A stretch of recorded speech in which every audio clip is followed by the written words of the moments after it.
Hi, friends. Let's talk about self-worth.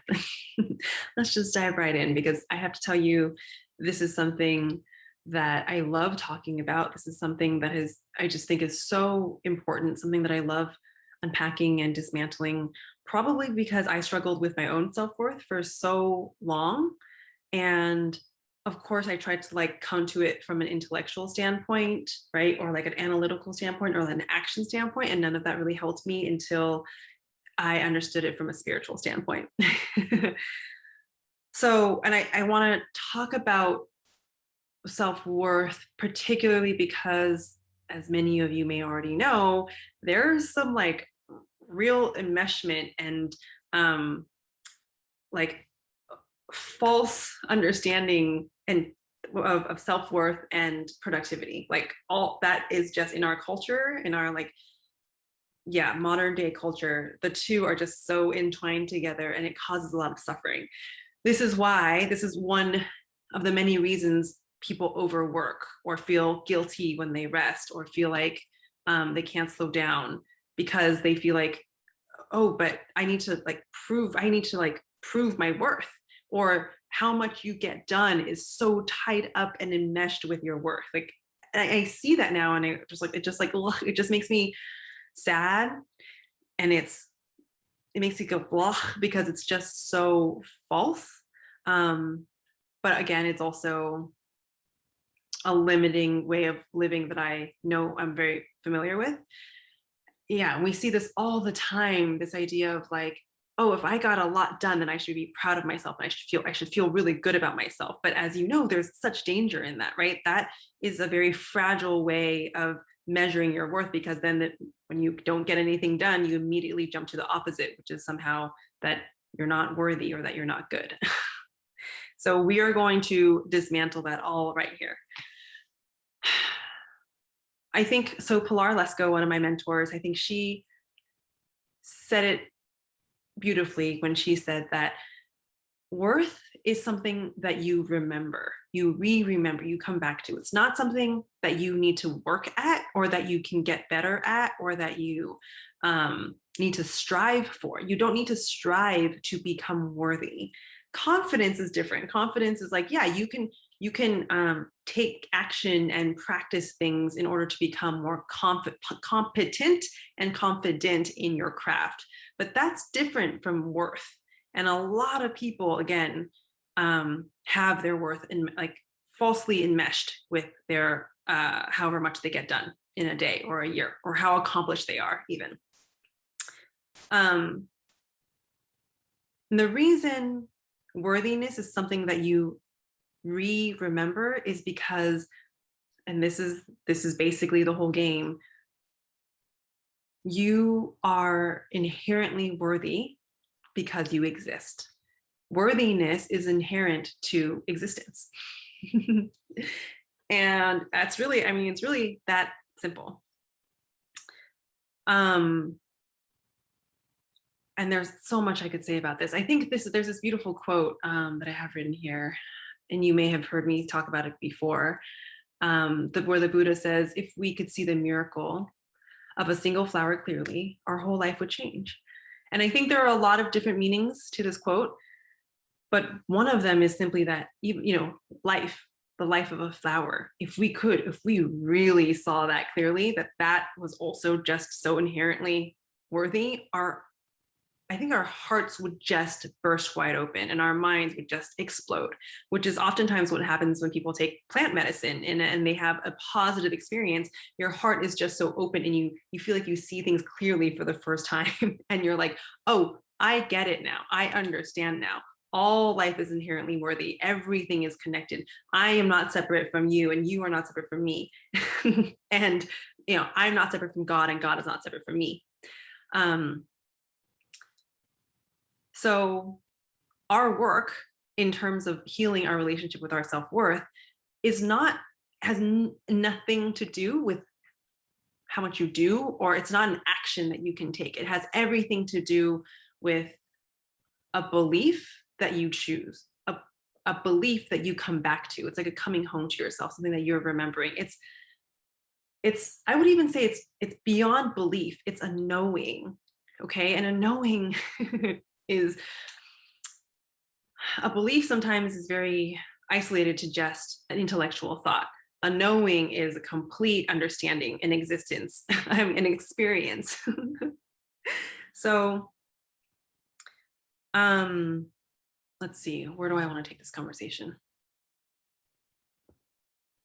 Yeah, you don't need to try and work at becoming more worthy by focusing on anything external. Um, in fact, it's like, yeah, you're going to end up finding that it's a losing battle and you're filling a bottomless bucket.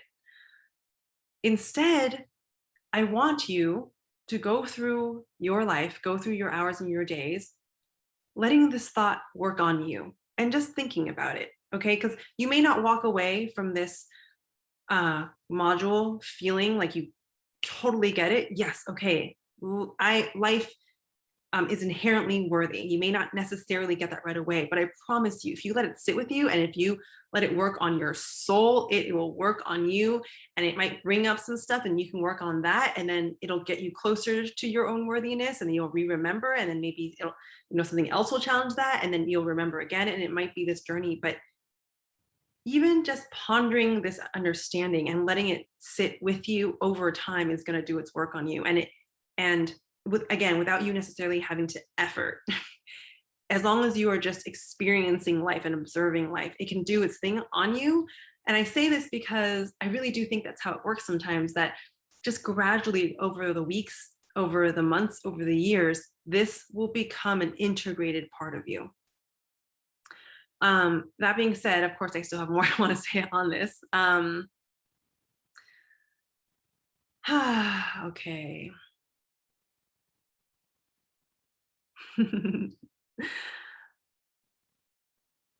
There are a couple quotes that I want to share with you. I'll start with a Richard Rohr quote. Richard Rohr quote. He says, "God loves things by becoming them." I really love that quote so much. God loves things by becoming them. There's another really beautiful quote by Eckhart Tolle where he talks about how you are a point of consciousness that has come alive.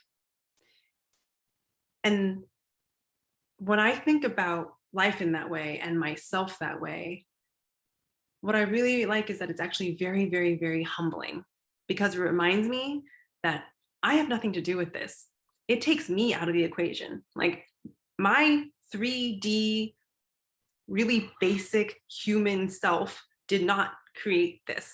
That's a very arrogant way of thinking about life, like very arrogant. There's what I find humbling almost to my knees is a remembrance that something greater than me and greater than us and all of this brought us into this life. And therefore, it reminds me that I don't get to decide my worthiness. That's so arrogant. Do you like, that's a very ego based way of looking at things. I don't get to decide. And it's already been decided for me. The fact that I am already here is proof that I am worthy of existence. My existence is proof of worthiness of my existence. That's it. It's actually very simple. It can be very profound. It can feel very profound, but it's also super simple. It's already been decided. That's why worth is inherent to your existence, because you are already here. Something greater, something else, nature, God, the billions of different patterns and things that had to come together at the same synchronistic time in order for you to exist, already happened. Therefore, you are worthy. It's so simple and it's so true. It's just the truth. And the truth is oftentimes very, very simple. And you can see how when you, again, it's humbling, because I'll repeat this because I think it's a really important point.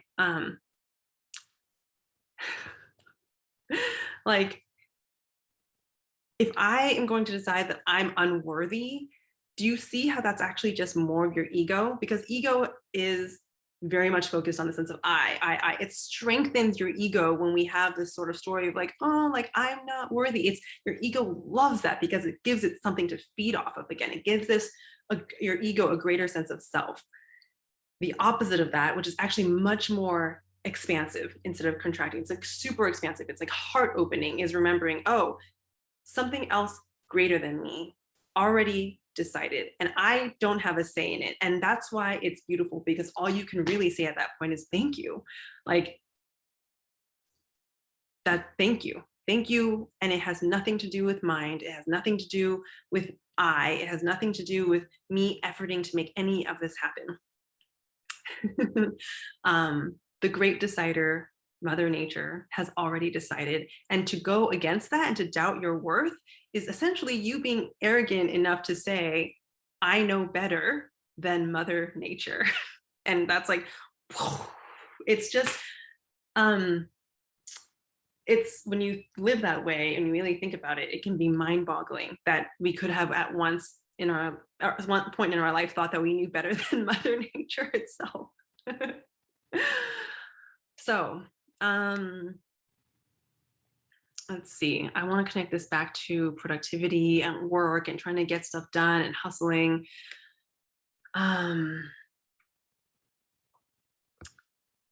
Well, let's see. I think the reason this is so important is because once you experience this knowing, which again could happen immediately from watching this module, or it could be something that organically is like a seed gets planted in you from this conversation, and you hear it from other places, and it starts to incubate and grow and grow and grow until like finally you get it. When you're able to like live from that way, you're never, ever going to feel like you need to force yourself to work because otherwise like you're unworthy, or you're never going to feel bad or guilty for not having done the things that you felt like you should have done from this reason. It doesn't mean that you won't feel bad and guilty for other reasons. Sure, like I'm here in this module dismantling this one piece of it. There's other pieces of why you might feel guilty that we are and will continue to dismantle. But this is a big one. And I can say now that, sure, yeah, sometimes I can still get caught up in a tailspin about needing to get things done if I am feeling particularly busy, or actually, I don't even know if that's really, if I'm feeling particularly attached to something, I'll say it that way. But it's never because I feel like I need to prove myself. And that was huge for me years ago. So like the fact that I can say that is pretty big. And I want you to know that I've walked through this. So like I get it. But there was so much of a needing to like prove myself and prove myself, so much guilt, so much lower octave stuff that was motivating me to move forward, and I wasn't even necessarily conscious of it. And now I walk around this world claiming my space of knowing that I'm inherently worthy. And it's not a huge puffing up. I hope you can see that. It's not like it's not I'm so worthy and I'm very cocky and like arrogant. It has nothing to do with arrogance. It's just unknowing. And it's so simple that it actually allows me to connect with people even more deeply. It allows me to connect with people more intimately because I know my worth. So I'm not shrinking and I'm not puffing up, but I'm not expecting anyone else to need to shrink or puff up, or I'm not doubting anyone else's worth. I'm just present with the person that I'm with. I'm present with, and yeah, I mean, and again, this expands past people. This is also why plants are so important. Animals are so important. All like living organisms are really, really important.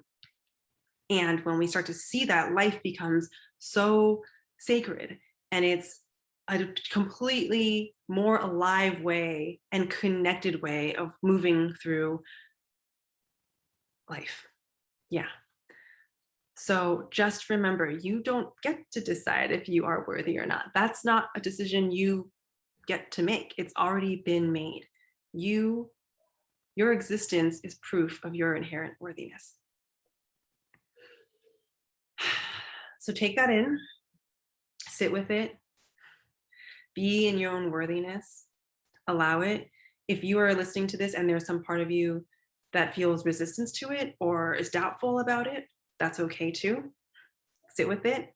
Let it show you where you don't yet believe that this is true so that you can meet it and question it and honor it and work with it and get closer to the truth of your reality.